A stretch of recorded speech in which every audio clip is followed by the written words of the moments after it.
გამარჯობა ბუკი. ბუკნაჭოდი. ჩემნაირი სალამი თქვი მე როგორც ვამბობ ხოლმე. აბა კარგად გააკეთე მაშინ. სალამი. არა, სალამი. სალამი. როგორ ხარ? კარგად, როგორ ახარ? გადასარევად გააქვს რამე შეკითხვა, პირველი შეკითხვა გააქვს თუ პირდაპირ მე დავიწყო?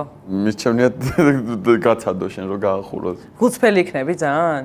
შეძლებს დაგვარად. კარგი, შენი აზრით შენ. მე. შენ. როგორი მსახიობი ხარ? გულწრფელად. არა, გულწრფელად მითხრა. მე ვფიქრობ, რომ კარგი მსახიობი ვარ სიმართლე. აი რაში გამოიხატება კარგი მსახიობობა? იცი რა, მგონია რომ ვიცი რასაც ვაკეთებ და თან მგონია რომ გამომდის კიდეც.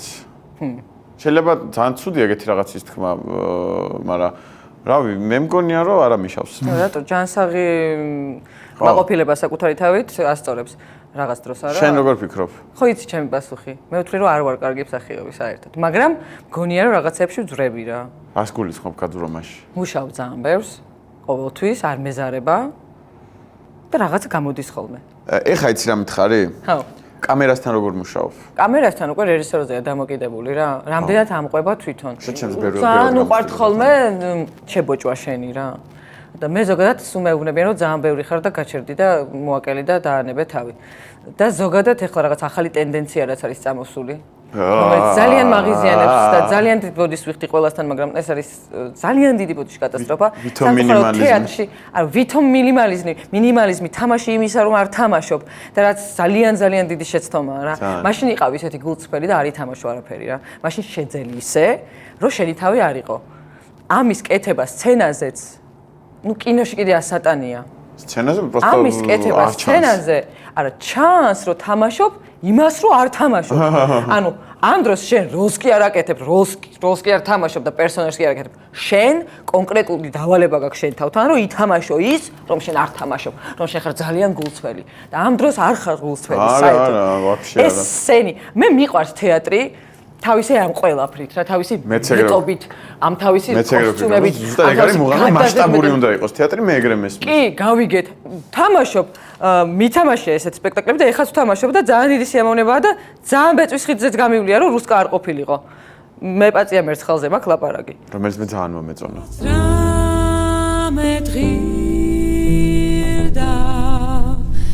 ჩემს ნაცრიაზე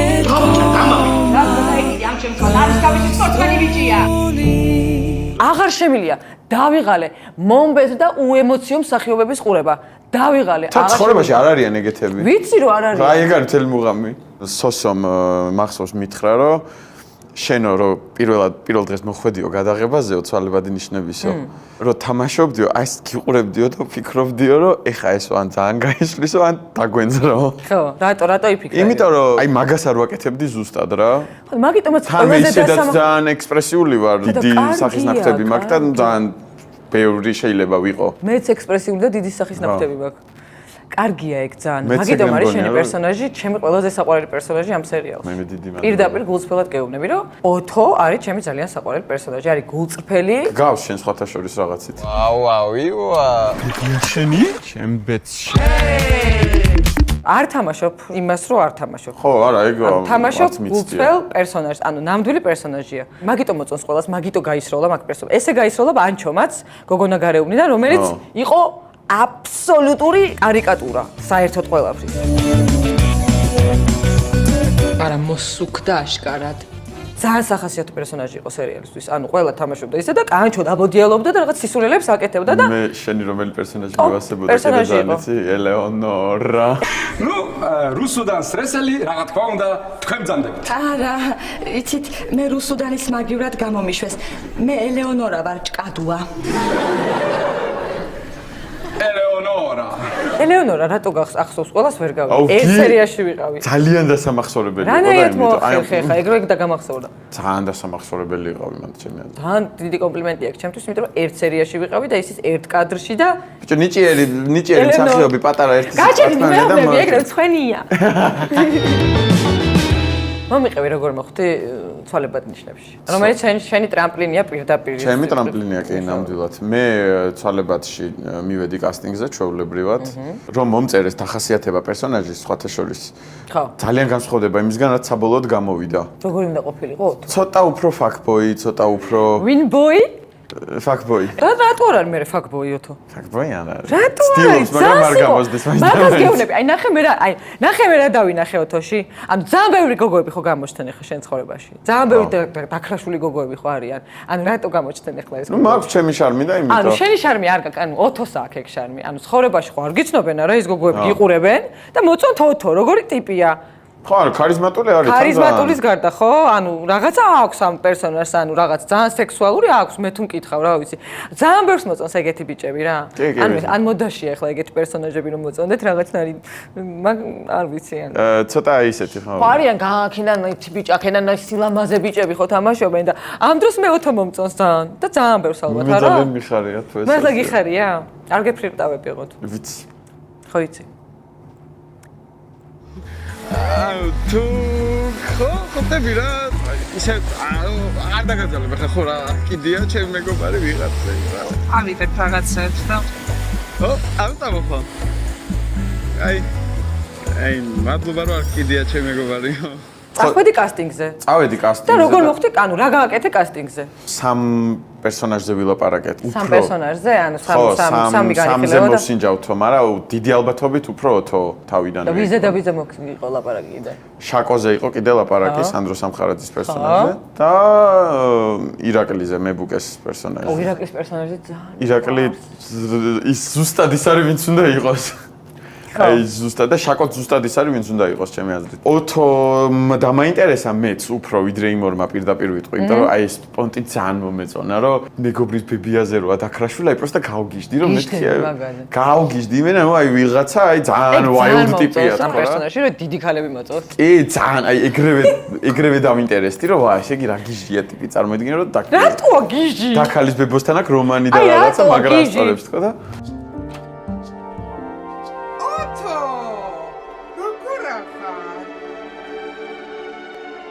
და თან ერთი დეტალი იყო, რაზეც სოსომ მითხრა, რომ აი ჩათვალეო, ეგეცო მნიშვნელოვანი იყო, რის გამოც დაგამტკიცეთო, რომ ნენეო ზისო ამ სცენაშიო, ნატა ბოლთას ცემსო და ოთო შენი აზრით რას უნდა აკეთებდეს ვაბაო და რავი მე მგონია რომ ხეზე უნდა იჯდეს თქო და აი ისეთი ზუსტი იყო მე მითხრა დიდი ხნის მერე, ნუ ხეზე არ ვზივარ საბოლოოდ აქ სცენაში სამწუხაროდ, მაგრამ ხო, მაგრამ გაარტყი. მაგრამ აი მგონია რომ ოთო იმენა კატეგორია, რომ აი ხეზე ზის. როგორ მოგეწონა კასტინგი რომ მიხვედი?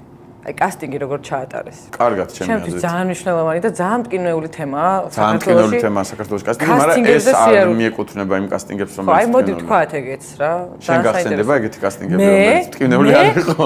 ყველა კასტინგი, ჯერ ესეთი ყველა კასტინგიდან გამოვდივარ ეხლაც ტირილით. ძირითადად კასტინგზე მივდივარ, მათ შეჩებდნენ ფურცელს. ეხლა ეს ზეპირად ისწავლე მონოლოგია, წარმოიდგინე, კედელთან მაყენებდნენ, ცხვირზე მადებენ კამერას და მიდი. ანუ ძალიან დიდი ბოდიში, მაგრამ არც ერთხელ არ გამომივიდა და არც ერთხელ არ გამომივა ეს ყველაფერი. არ გამომივა ნამდვილად. არ გამომივა. მით უმეტეს როცა გაყუდებენ. ზებუნებრივი ნიჭი რომ აი ამ სტრესში ისედაც რომ ვერ გაართავისე რა არის და როგორ არის. ჯერ ერთი მარტო იმაზე ვფიქრობ რომ გაყუდებენ 3 საათი. გაყუდებენ 3 საათი და თან ითხოვენ რომ ზეპირად თქვა ეს ყველაფერი ძალიან დიდი ბოდიში. ან ვინმეს თუ გამოსულია ხელები ამიწევია მართლა. მე არ გამოდა ყველა კასტინგიდან გამოვდივარ ჭღავილით და ერთი პერიოდი საერთოდ გავქრი კასტინგებიდან. ჯერ არ მესმის, რადგან კასტინგ მენეჯერი შენზე გაბრაზებულია და არ მოწონხარ. ეო, ეგ არის აი არ მიგიშვებს კასტინგამდე. ბოლოს დავსვი ეგ შეკითხვა რომ რამე დავაშავე? ანუ რა ხდება? და ერთი ყველაზე მტკივნეული რაც იყო, რაც მახსენდება ბოლოს, რომ შეთავაზეს ჩემი თავი, რა თქმა უნდა რეჟისორს არ ვიტყვი და ამ რეჟისორმა თქვა რომ კიო ძალიან კარგი გოგოაო, მაგრამ ძალიან პაპს გაცვეთილი სახეაო. აი მაგან ბოლო მომიღო მართლა. ამ ქვეყანაში სხვას ვერაფერს ვერ აკეთებ ფიზიკურად რა. მან მქონდა ძალიან საშინელი პროტესტი, იმიტომ რომ შენ მე მომიშვი კასტინგამდე. იქნებ ვაკეთებ იმას რაც ვაკეთებ იმას რომ პაპსა არ იყო. პაპსა ჯერ ისიც სულაც არ ნიშნავს, ცუდ სახალხოს ნიშნავს და იქ ძალიან კარგი სიტყვა ძალიან მომწონს. მაგრამ ნახე, მომიშვი კასტინგამდე. მოვალ მე შენთან მომზადებული და განახებ. შენ თუ არ მოგეწონება, ამას მე მივიღებ აუცილებლად. თან მე როგორც ვიცი, ახლა 27-ში რომ მოვდივარ შენ სპექტაკლზე, მან ძალიან სხვანაირი ხარ, ყველა მაგას ამბობს. ძალიან მიხარია თუ ასე ამბობენ. შენ ნორმალური ხარ საერთოდ? სიგამონიჯერის ნაკრები, სუპლიაკვია ბავშვ! შენ ნორმალური ხარ? და ამის მერე რაღაც დავიწყე თითქოს მტკიცება იმის, რომ მე შემიძლია დრამატული როლების თამაში, ხვდები? პირდაპირ გეტყვი, ჩემთვის ყველაზე მარტივია დრამატული როლის თამაში. ანუ პირდაპირ გეუბნები. კომედია არის ის, რაც ჩემია და მიყვარს. იმიტომ კი არა რომ გამომდის, ანუ ჩემია, მიყვარს და ურთულესია რა. ურთულესია, პირდაპირ ვაფშე. გეუბნები, რომ ბევრად უფრო მარტივია ადამიანის ატირება, მაყურებლის ატირება, ვიდრე გაცინება. იმიტომ რომ როგორც კი იწყებ ფიქრს რომ ვიღაცა უნდა გავაცინო, ვაფშე აღარ ხარ სასაცილო. მაგას გიხსნე, აგატირებს ყველა, აბსოლუტურად ყველა აგატირებს. საერთოდ რა უნდა? აი, დავშდები და მომავალს აგიკითხავ ისეც, რომ არ არსებობს ერთ კაც მაინც ავატირებ რა. მაგას გიხსნი. მე იმასე კი, ანუ მე უბრალოდ გამიშთა საშინელი პროტესტი, რომ რატო არ მიშვებ, იმის გამო არ მიშვებ, რომ ყველგან ვარ. რა ვქნათ? რა გავაკეთო? სხვა გზა არ არის, სხვა ქვეყანა. მე რომ სხვა ქვეყანაში ვიყო, აი ეგრე პაპსას როგორ საქმე ეძახიან. ყველა ფილმში ვითამაშებდი. კი, ძალიან ბევრ ფილმში მაქვს ნათამაშები, მაგრამ აი ტოპ ვიქნებოდი რა. და აქ უცებ შემოდის რაღაც ტენდენცია, რომ გაცვეთილი სახე არ უნდათ. კაი, გავიგე, არ გინდა, მაგრამ გთავაზობენ შენ თავს. მიდი რა მომსინჯე, ნახე, არ მოგწონს, ანუ მივიღებ აუცილებლად, ეს არის ძალიან ჩვეულებრივი რაღაცა, ვიღებ, ყოველთვის ვიღებ. აი, დღემდე მაქვს ისე ჩარჩენილი ეს ყველაფერი, რომ თითქოს დავიწყე იმის მტკიცება, რომ არა, მე კარგი მსახიობი ვარ თუ რაღაცა, კი არ ვთვლი, მაგის მერე კიდე ჩავთვალე რომ არ ვარ კარგი მსახიობი. ანუ რაღაცა ძალიან გულზე მომხვდა რა ეს ყველაფერი. ისეთი ცუდია, რომ ვერც აგიხსნი რა. და მაგის მერე დავიწყე, თითქოს თეატრსაც დაუბრუნდი, იმიტომ რომ ერთი პერიოდი აცრუებული მქონდა გული თეატრზე. და ისე შევედი ხამ ყველაფერში, რომ ყოველდღე სპექტაკლებს ვთამაშობ.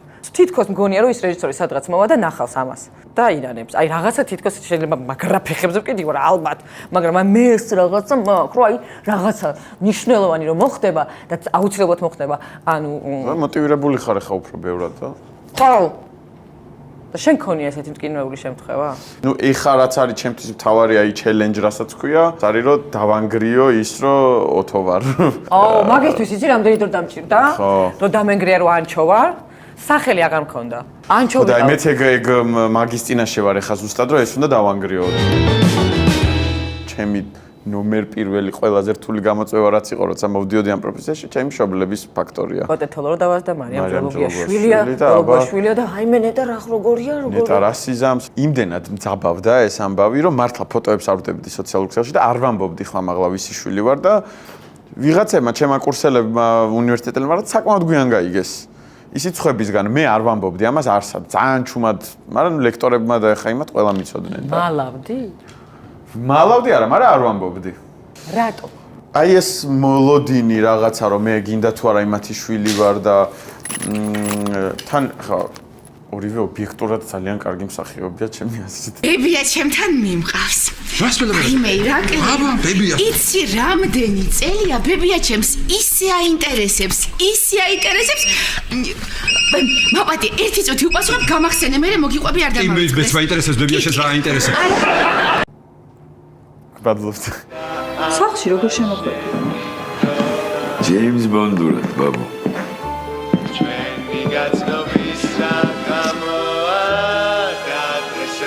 შროშანებისთვის დიდი მადლობა. გზონს? ბევრჯერ მიგზნია ეგ რომ მოლოდინი აქვს რომ მე მამაჩემისნაირი კი არა, დიტოსნაირი უნდა ვიყო. ოპა. მომისმინე ჩემი ძმა, ხო გეუბნები, არა ნელ-ნელა ეს ადამიანი ფულს გაისტუმრებს. ატვიჩაი ვარ მე. დიტოსნაირი ჯერით რომ მამაჩემი არ იყო თვითონ. ვიცი. და მეორე რომ მე რატო უნდა ვიყო?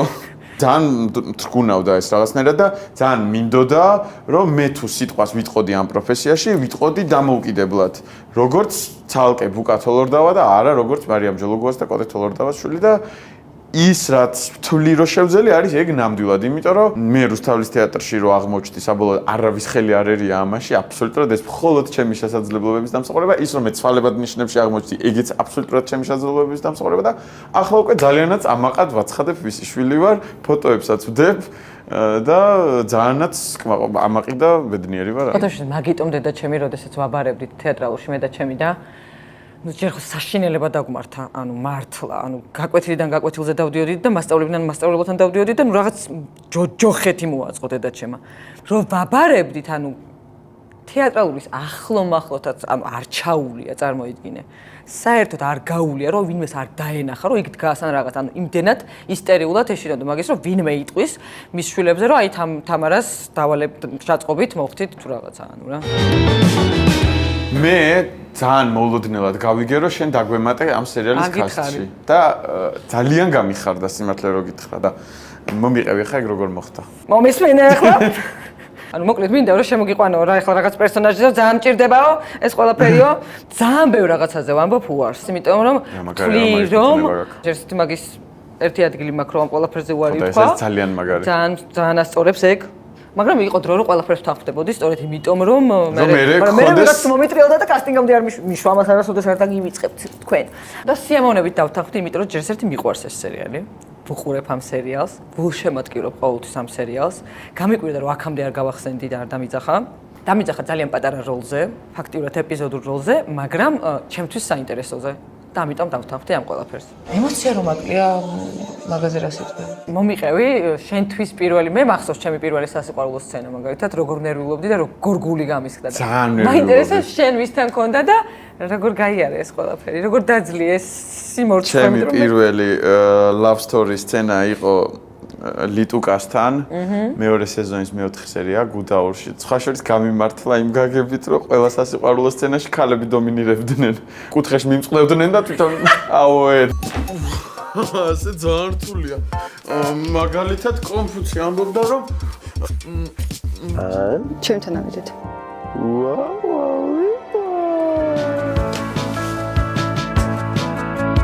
ნუ ერთი მახსოვს, რომ ორივესთვის პირველი იყო, ძალიან გვწვენოდა, ძალიან გვიტყდებოდა, თან ახლა ძალიან ახლა მეგობრები ვართ და აი ნამდვილად არანაირი სურვილი არ გქონდა ამის, მაგრამ ნუ აი ჩავარტყით რა მოკლედ ერთადერთი გამოსავალია მოვიფიქრე მე, რომ მოდი მეთქი ჩავარტყათ თქო და რა ვიცი, ეგ ცოტა გავთამამდეთ თქო არ ვიცი და არ აღმოჩნდა ეგეთი რთული როგორც წარმომედგინა. მე ფილმზე ვთქვი ვარი მაგის გამო. მართლა? ხო. საბოლოოდ ვითამაშე მაგ ფილმში, ოღონდ არა ის თავარი პერსონაჟზე ვთქვი ვარ, იმიტომ რომ არ შემილია. ვერ მესამ. ვერ არ შემილია. აი როგორ დაანგრიე. მე და კახა კენტურაშვილი ხო იცი როგორ მეგობრებიც ვართ. და ძალიან რამდენი ხანი ერთად მოვდივართ და დათო ჭაბაშვილი არის ეგეთი რეჟისორი და გამოუგზავნეს სცენარი დაუწერა ჰოლივუდელმა სცენარისტმა. რა ის სუფთა ჰოლივუდური სტილის სცენარი იყო რა. იყიდა ეს სცენარი და გადაიღო ფილმი. მოკლე მეტრაჟიანი ფილმია. სეტზე ვართ, უკვე მზად ვართ, ანუ ყველაფერი გავლილი გვაქვს, ყველაფერი ვიცით, ფანტაზია უცნაური ისეთი რაღაცნაირი ფილმია რა, შორტი მე დააგზავნეს ფესტივალებზე. მზად ვართ ორივე, ორნი ვთამაშობდით. მე და კახა კენტურაშვილი მზად ვართ ორივე. ხშირი პარახართ თან. მე და კახა ყველგან წველი ვიყავით ფილმებში და ძალიან კარგი შეთამაშებული წველი ხართ. ხო, იმიტომ რომ ხართლა ძალიან ახლო მეგობრები. და მოკლედ გვიხსნის დათო, რომ ეხლა მოკლედ ეს სცენარიო, შენო იღვიძებ მკვდარ გოგოს ვთამაშობდი, რომელსაც ეს მანიაკი ტიპი რაღაც წამოს უკეთებდა და ყოველ ღამე აღვიძებდა რა.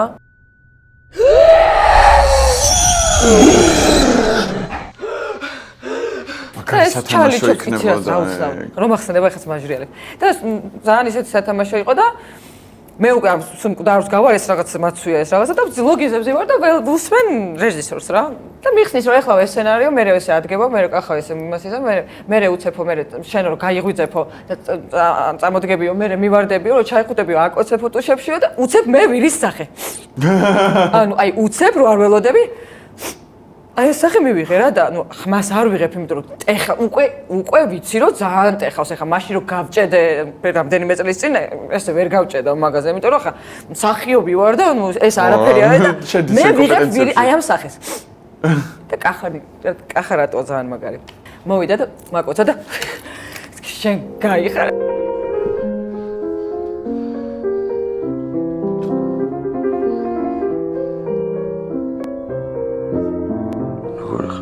იმ წამსვე მომიხსნა ყველანაირი ნერვიულობა, ყველაფერი.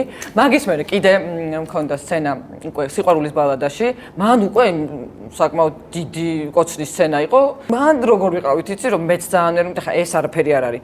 მან მართლა ნერვიულობდი მე ძალიან და 8 დუბლი დაგვჭირდა და ბოლოს გადავიდა. ბოლოს უკვე გატρუხებული. საკმაოდ ისეთი ჰოლივუდური კოცნა ხიეთ.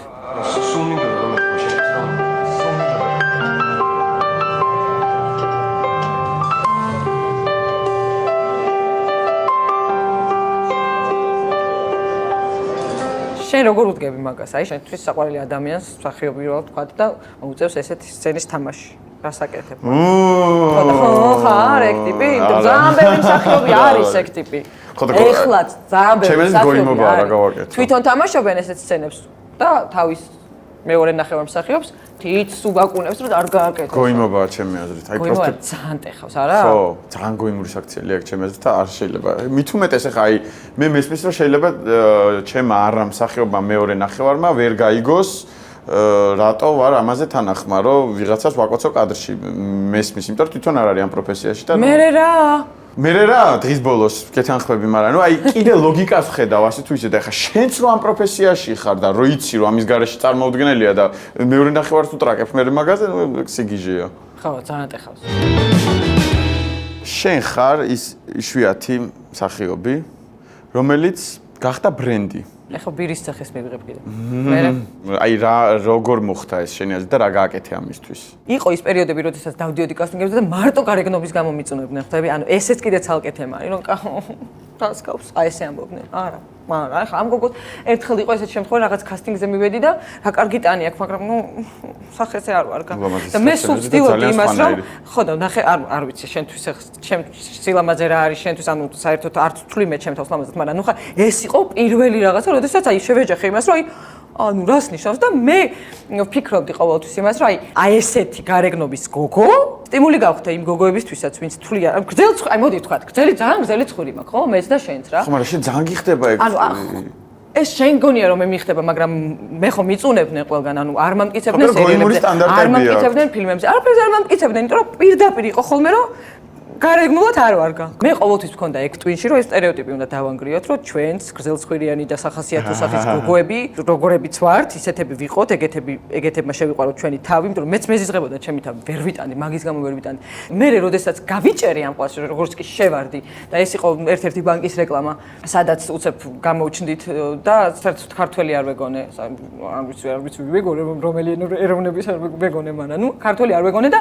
ეგ იყო ერთ-ერთი ტრამპლინი, რომ აი დავიწყე თითქოს იმის დამტკიცება, რომ არაუშავს, ძალიან კარგია. მოდი ესეთიც იყოს, აპრეხილი ცხვირიც იყოს, ესეთიც იყოს, ცოტა მეტი წონითაც იყოს, გამხდარიც იყოს, ყველანაირი იყოს, რომ დავანგრიოთ ეს სტერეოტიპი, რომ აღარ შემიძლია ეს ლამაზი გოგო ბიჭები, გავიგეთ, რომ თვალს უხარია, მაგრამ მოდი რა მე შემომხედა, აი სულ რაღაცის მტკიცებაში ვიყავი, ხვდები? ეხლა აღარ ვარ არაფრის მტკიცებაში, ეხლა ფეხებზე მკიდე, ეხლა მშვიდად დაწყნარად ვარ მიღებული მაქვს ჩემი თავი და მაშინ პატარა რო ხარ, შენზე ბევრად პატარა ვიყავით, ანუ 20 წლის ვიყავით, 19 წლის ვიყავი, ამ ყველაფერს რო ვეჭიდავებოდი. მაგას ეგრე ტრამვა რა. ანუ საშინელი თან ჩემი არის ტიპი, რომელიც ყველაფერზე მარტო მაგაზე ფიქრობდა, რომ რატო არ გავჩდი ლამაზად. ანუ რატომღაც ჩემთვის ძალიან მნიშვნელოვანი იყო, რომ ლამაზი ყოფილიყო და მე ამის ყველგან სადაც მივედი, ყველგან უმეუნები, რომ კაი გოგო ხარ, მანკი არა და კაი ანუ არ მოგწონ ხარ, არ ხარ ლამაზი, რაღაცის ჩაფიჩინებული ამ სილამაზეზე. გავიგეთ, რომ ძალიან კარგია სილამაზე. პირდაპირ თქმა თან. მეუბნებოდნენ პირდაპირ და ის საშინელებაა, ან გარეგნულად არ გამოდექი. აი ამას მეუბნებოდნენ, წარმოიდგინე და რაღაცნაირად არ დავყარე ფარხმალი და რაღაცა გაიჩითა ეს ტიპაჟი რუსკა მაყაშვილი. ბრენდია, ეგ აღარ მართლა ეგ. დომენი დასალევი. ხო. ხო და ვიცი ბრენდია თუ რა არის, მგონია რომ რაღაც ამ ჩემი ხასიათით, ამ ჩემი იუმორით მე მგონია ხო. ხო, ეგ ყველაზე მნიშვნელოვანია იუმორით და პირდაპირობით. სხვათა შორის არ მithქვამს მე მგონი შენთვის ეხა მყავს მოსწავლეები. ვიცი. ხო და ვასწავლი კამერასთან მუშაობას და აი პირველი რასაც ნუ აი ძალიან გადაჭრით და ისე კაცრად ვუდებ თავში მართლა არის რომ სეტზე რომ მოხვდებით ყველას იცით პატივი, ყველა ადამიანის შრომას, ყველას სახელი იცოდეთ მეთქი, ყველასთან იცოდეთ რაღაცა ერთი მაინც უნდა გქონდეთ ისეთი რომ იმიტომ რომ არსებობს ეს სტერეოტიპი რომ მსახიობები არიან აუტანლები, კიტრები და ეს უნდა დაინგრეს სასწრაფო წესით. აი სხვათა შორის თვალებადი ნიშნების გადაღებაზე გამახსენდა. კოსტიუმი რომ მომცეს ჩავიცვი, რა თქმა უნდა, ანუ არაფერზე პრეტენზია არ გამომითქვას, ანუ რატომღაც არ არის ჩემთვის მნიშვნელოვანი, რომ კარგად გამოვიყურებოდე, ლამაზი ვიყო. ანუ ეგ არის ყველაზე დიდი შეცდომა მსახიობი, ქალებისა და კაცების. მინდა რომ ლამაზი ვიყო. და კომპლიმენტი მივიღე მხატვარი გოგოებისგან, რომ რა კომფორტულია შენთან მუშაობაო რა. როდესაც მორჩა გადაღება, დავკეცე ჩემი კოსტიუმი, ანუ კი არ დავაგდე, როგორც ხდება ხიში, მოდი ვთქვათ, რომ ხდება. დავკეცე დავდე და ამაზეც ხო ის გამოხედოს რომ რა ქენიოდა ანუ არა ჩემი კოსტიუმია ხვდები ანუ ეგეც უნდა ასწავლო რომ კოსტიუმსაც უნდა მოუაროს რეკვიზიტსაც უნდა მოუაროს თავის ადგილზე უნდა დადოს ეს იმდენად მნიშვნელოვანი რაღაცებია კი პაჭი-პუჭებია მაგრამ ძალიან მნიშვნელოვანია ეხმარები და ქმნი კარგი სამუშაო გარემოს და სამუშაო გარემოს და ეს ძალიან დიდი სიამოვნებაა იმიტომ რომ შენ მიხვალ აუცილებლად შეხვდები პატარა ქვეყანაში ვართ ხო პატარა არა სულ ერთ ხალხთან მუშაობთ ხო სულ ხშირად ამიტომ ძალიან მნიშვნელოვანია რომ მე მოტრიალდება და იტყვის შენზე რომ ეს ბინძური დააგდო, დაყარა, აღკენწლის თან ვერ აღკენწლიან თუ რა, აღკენწლიან აუცილებლად. ხონარით არ გამომდის პროსტო. უბრალოდ ფიზიკურად. მე ვთქვი ხა, შენ გამო ეგ სიტყვა. რა სიტყვა? პროსტა. პროსტა. შეგეხუტო ეხა? მოდი.